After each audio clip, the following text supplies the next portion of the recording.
Welcome you students. Again I come up with a question from resolution of force. First I will read out the question so that you will get what it is given. The force system shown in figure has a resultant of 900 Newton pointing up along positive y-axis.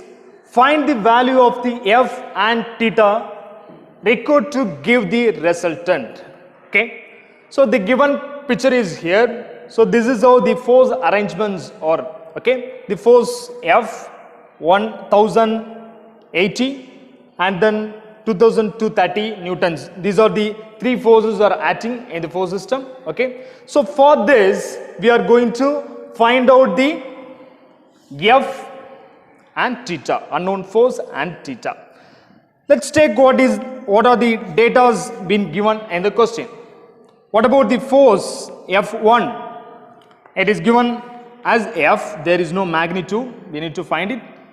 And also theta is unknown one, okay. And then here, the second one, F2, which is 2230 Newton. And F3, which is acting in the third quadrant, that we can take as F3, which is 1080 Newton. What about the angle for F3? If I consider this as theta 3, which is given 30 degree. We need to find the value of F and theta. This is our given task. Okay. Let's get into the solution part. So first we are going to solve the problem in the resolution of force method. So what is the first task? We need to identify the components in the force system. That's our first task. So just draw the quadrants and try to identify all the forces. So here we have the F force, which is in inclined manner. Then how many force acts? Definitely there will be two forces. One is partially vertical and one will be partially horizontal. So since this force is directed something like this in this manner, I can say it is moving upward as well horizontally towards right. So horizontally towards right and it is directed upward, vertically upward. I can denote the force as force F, horizontal components cos and the inclination as theta. Okay, take that as theta. And here for the vertical force F sin theta. We don't know the h-set magnitude. And then what is the next force? This one. Easily we can say it is moving in a order, horizontal direction towards right. So sorry, towards left. So directly you can write, there is no need to complicate. And then next force, here in the fourth quadrant there is a force which is inclined. So inclined, there will be a two force, partially horizontal, partially vertical. This force is directed something like this. So I can say it is moving just right side in a horizontal right. And when you come to the vertical force, I can say it is directing towards down. So downwards as well, horizontal towards right. So I can designate as 1080 into cos, it's a horizontal force. So cos angle is 30. And here 1080, it's a vertical component, so sine need to be provided and the angle is 30 degree. Okay. All the forces we have taken into the diagram, free sketch. And then one more thing in the given data we have missed up, that is the resultant. We have talking about the resultant. It is a new term for us. Resultant is 900 Newton pointing up along positive y-axis. This is the clue given. Okay, positive y-axis. Always remember, if you need to identify any of the unknown forces, then the question needs to be carried out in equilibrium condition, or else they will be giving any kind of clue like resulting force is pointing in y-axis, resulting force is pointing in x-axis, a resultant force is equal to 0, or summation of h is equal to 0, or summation of v is equal to 0. Some kind of condition or statement will be there regarding this when we are having the unknowns. Okay, so here it is pointing upward in x-axis. So for making you to understand, I'm having the coordinate. So we know this is the positive direction in the horizontal, this is the negative direction, this is the positive direction in the y-axis, this is the negative direction in the what? Y-axis. Right. So now 900 Newton, which is resultant is directing positive of y. So somewhere here the resultant force is moving, right? This is how the resultant force is going. So if you want to get the resultant force in the positive direction of y, then what would be the condition? That means I'm asking about the summation of h and summation of y. I can say we will get when the summation of h is equal to 0. In the y-axis we will get when summation of h is equal to 0 and summation of v is equal to r. When we are having such condition, there is a possibility to get the resultant here. Okay. Also, if the resultant force is directed in the x-axis somewhere here, then what would be the condition? Summation of h and summation of v. Can you able to bring it to your mind? If or need to be directed in x-axis, then summation of v should be 0 and summation of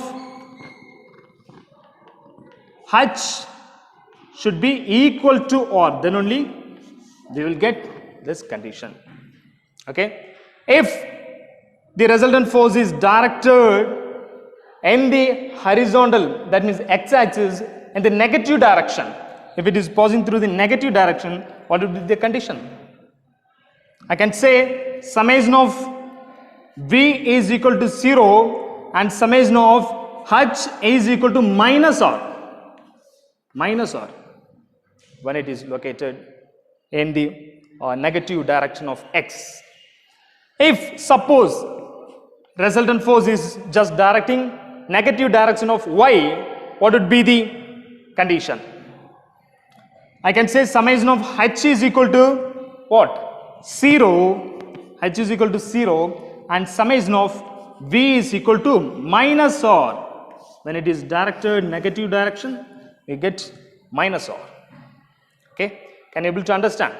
So in the question, it is given resultant is directing positive y-axis. So this is the one exactly saying in our question. So by this condition, by applying this condition, we are going to carry out our work in order to find the unknown f and theta. So take the condition summation of h is equal to 0 and summation of v is equal to r when r is in positive direction. So first calculate sum of horizontal force or resolve sum of horizontal force. Sum of horizontal force h, sum of horizontal force is equal to add all the horizontal force having on your system. So here f cos theta. We know whenever we are simplifying, we know when the force is directed to the right in horizontal, so that is positive. When it is directing left, it is a minus sign. In the y-axis, when it is going upward, it is a positive. When it is coming downwards, then it is a what negative sign. Am I right? So as far as this force concerned, it's a positive. It carries positive sign. And come to the next horizontal force here. 2,230 Newton force is there, which is directing towards left. So what sign I need to provide? It's a minus. And then any other horizontal force? Yeah, here one more force is there, right? So it is 1080 cos 30 degree. Where it moves? Pointing towards right. So it is nothing but a positive sign. So add positive sign. Now just do the calculation. Okay. So here sum of horizontal force which is equal to 0. So when you are adding, you need to make 0. So at that time we get F cos theta whole term when you add two components, right? So almost roughly I can say you will get 1094.7 you may get. If you do this simplification, you can take the term to right side so that minus will become positive 1294.7. So there is no way to simplify this. So we can take this as equation number 1. What is next? Similarly, we have to go with the sum of vertical forces, or we need to resolve all the vertical forces. Sum of vertical force. Here the condition is given. Summation of V is equal to or. Keep it in your mind. So summation of V, when you take it or is equal to. In terms of summation of V, we can directly put or. So or is equal to, add all the vertical forces. So here is F sin theta.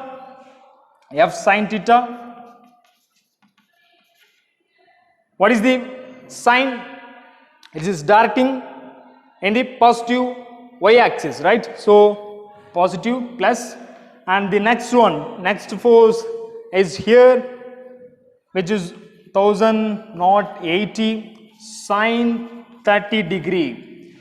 It is just directing downwards, so it carries minus sign.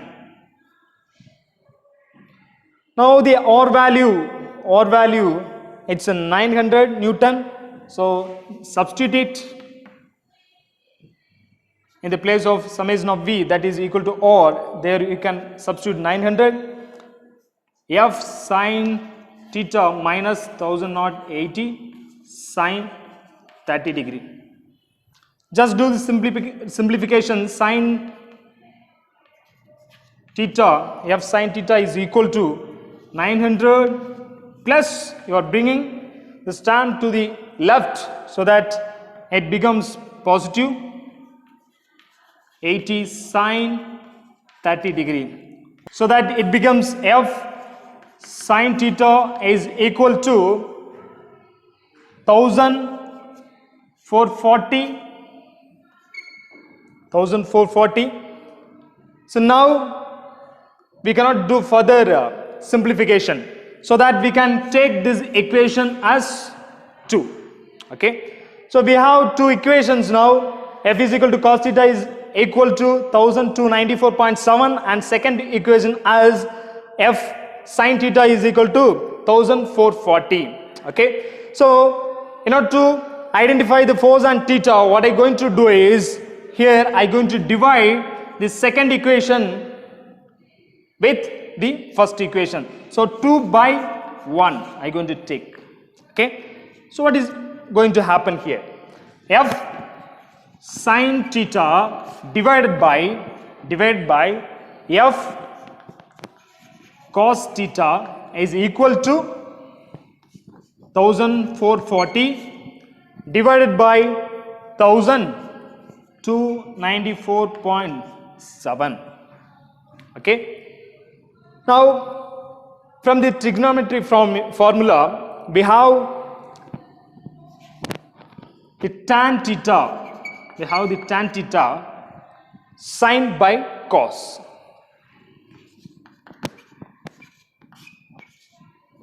Sine by cos theta. So what I'm going to do is, I'm just going to substitute here. So here f and f get cancelled and sin theta divided by cos theta becomes tan theta. What is the next step? Tan theta is equal to 1440 divided by 1294.7. If you do the calculation, theta is equal to tan inverse of 1440 divided by 1294.7.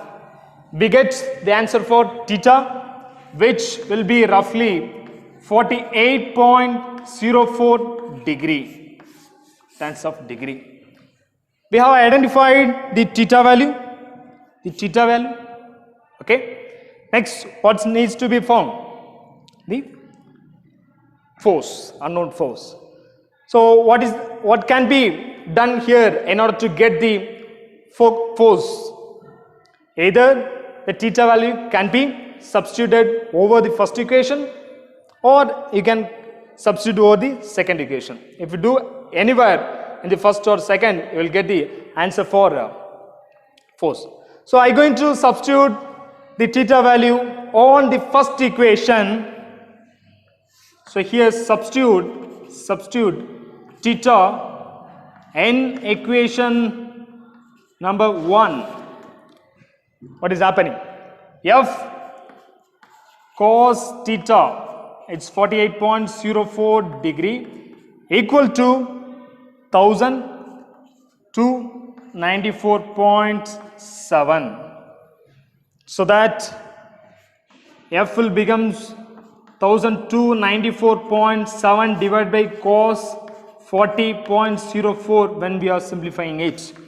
Do calculation, we get the force. In terms of Newton, we will get a value. So the answer would be 1936.4 Newton. Okay. Now we got the force as well. After completing it, we need to draw the result. So I'm going to show here. Okay. I'm going to show here result of. So force F is acting in the first quadrant somewhere here, right? F. So note the answer. F is equal to 1936.4 Newton. And what about the theta? Theta is 48.04 degree. Okay. So this is how we need to work when you are having the unknowns. Keep it in your mind, when you are having the unknowns, then definitely it should be done with a condition like equilibrium condition, or in the question they will provide the resultant value in x-axis or y-axis. Sometimes summation of h or summation of v values. Okay. So by this, I hope you are well understood in solving this kind of problems. Thank you so much.